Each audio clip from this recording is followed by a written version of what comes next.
Dans le prochain épisode de Plus belle la vie.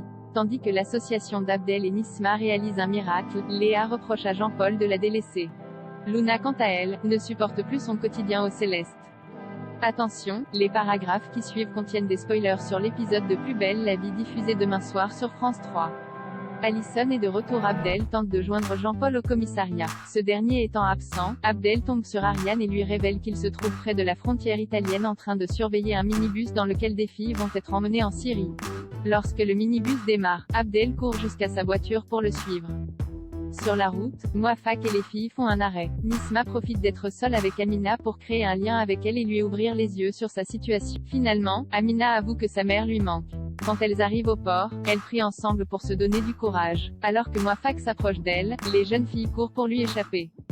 Il les poursuit avec une arme. Abdel s'interpose et réussit à le désarmer malgré une blessure superficielle. Pendant ce temps, Nisma et Amina prennent la fuite. Une fois la police sur place, Ariane conduit Abdel en garde à vue. De son côté, Nisma mène Amina au chevet de sa mère très affaiblie. En plein milieu de ces retrouvailles, Alison débarque à l'appartement. Luna déprime face à un client du Céleste qui se plaint d'un gant qui gratte. Luna perd patience et l'envoie balader. Myrtha souligne qu'il n'est pas le premier à se plaindre de son comportement. Elle rappelle à sa fille que le milieu de l'hôtellerie nécessite de faire plaisir aux clients, aussi pénible soit-il.